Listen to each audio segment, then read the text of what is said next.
Sanibonani, Mqeqeshi Wezinsizwa lo. Bathi ubhunzu kenqanya ngephuzu matshitshi qomane. Kunensizwe engibhalelile la. Umfowethu ubhalile wathi, "Sabona mqeqeshi. Uthi umfowethu ke ukhuluma nensizwa yaseNanda. Ngahlangana nentokazi ngalapha ebengihlala ngakhona. Yangichaza. Yayihamba ngemoto.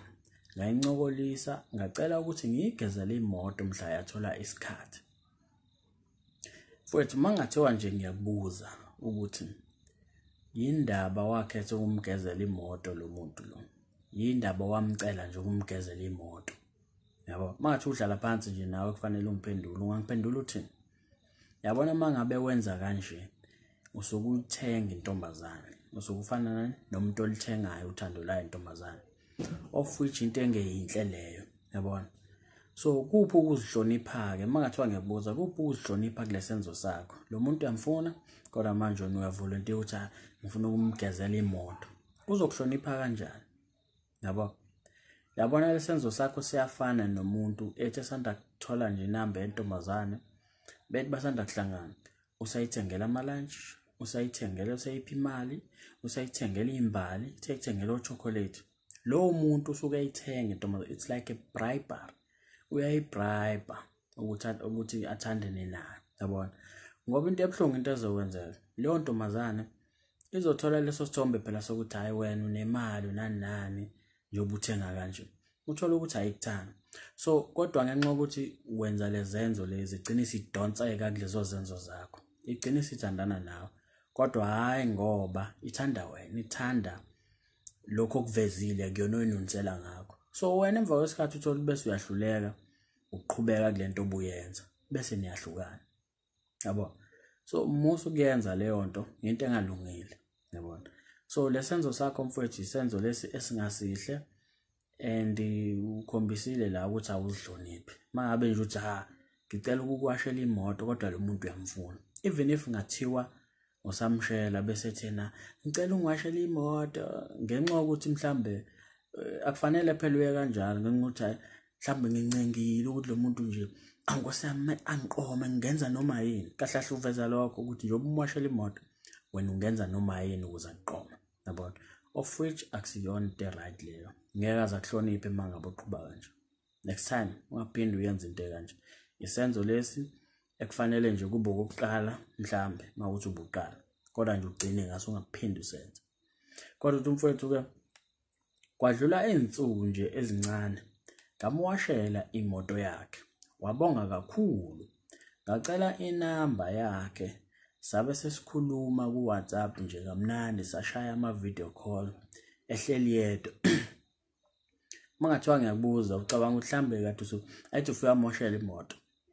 So usucela inamba yakhe ke. Mawucabanga ube ngakuncisha leyo namba kube kuthiwa uyathanda. Ngeke aza kuncisha phela inamba ngobani? Usumoshela imoto, ngiyabona. So naye kodwa ke siqale siqedela. Uthi mfowethu ke ngacela ukumvakashela ngesinye isikhathi wathi uma ethola ithuba uzobuya kimina. Awu kusuka lapho phindanga saxhumana. Njalo uma ngithi ngikhuluma naye ku WhatsApp akasaphendule kodwa uyawafunda ama message. Sekuyisikhathi eside nje impela singasaxoxa. Manje ngiyamfuna impela lo muntu muhle ngiyamthanda. Inkinga uthe ukukhula kunami angazi noma unayo yini nendoda. So ayivala lapho umfowethu. So yabo into evezayo la mfowethu lo muntu ufike wacela umwashela imoto. Should naye wabona ukuthi hayi nangu umuntu ecela ungiwashela imoto. Wabuya wamwashela imoto. So after simwashela imoto usenze njani? Wena usuwenze njani? Usucela inamba. Mawucela inamba naye vele ngisho ukuthi ufuna ukukuncisha kodwa ngeke sakwazi ukukuncisha ngobani? Sekufanele compensate phela ukuthi wena umgezela imoto, yabo. So akunikeza inamba ke ngenxani yokuthi umwashela imoto. Hayi ngenxani yothando ukuthi hayi ngifuna ukukunika nje inamba ngoba kusuka kumina. Kodwa ngani ngenxa into osuyenzile, yabo. So mawuveza lapho uthi mfowethu kwadlula izinsuku nje ezincane, okay. Uthi mfowethu ke sabe sesikhuluma ku WhatsApp nje kamnandi sashaya ama video call ehleli yedwa. Uthi mfowethu ke ngacela ukumvakashela ngesinye isikhathi wathi uma ethola ithuba uzobuya kumina. So kwabe kugcine lapho ukuthi bekhulume ngokusho kwamfowethu yabona. So bemsendela ama message kodwa manje ngasaphendula, okukhombisa ngokusobala ukuthi le ntombazane ibinjani, ibingakuthandi.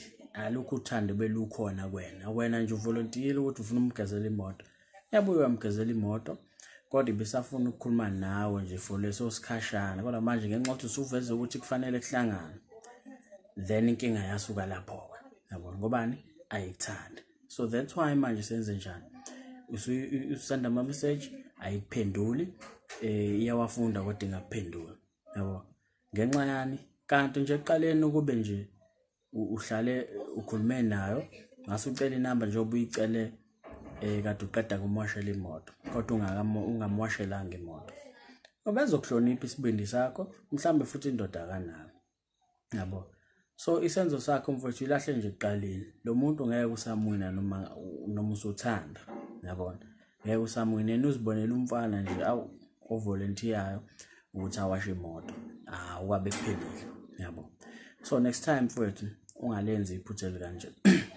Ngixolise ngalomsindo ozwakalayo, kunabantu abagcwele la eminyango bayangiphazamisa, kodwa mfowethu ngiyathemba ukuthi uyangizwa ukuthi bengiqonda ukuthini kule video le. Next time ufuna ukuzihlonipha, akwazi ukuvolontiya nje intombazana ukuthi hayi ngicela ukukuwashela imoto yabona. So ngicela nje next time mfowethu uqondise into zakho, phinde ungazihloniphi lokho okumangazayo. So ke uma ufisa ukubhala Mqeqeshi Wezinsizwa ungambhalela kwi-email ethi mqeqeshiwezinsizwa@gmail.com. Uma nje unesifiso sokuthi mina nawe sibonisane ngodaba lakho, ukhumbuleke ukuthi kaMqeqeshi Wezinsizwa ikhaya lenjabulo. Sho mfowethu.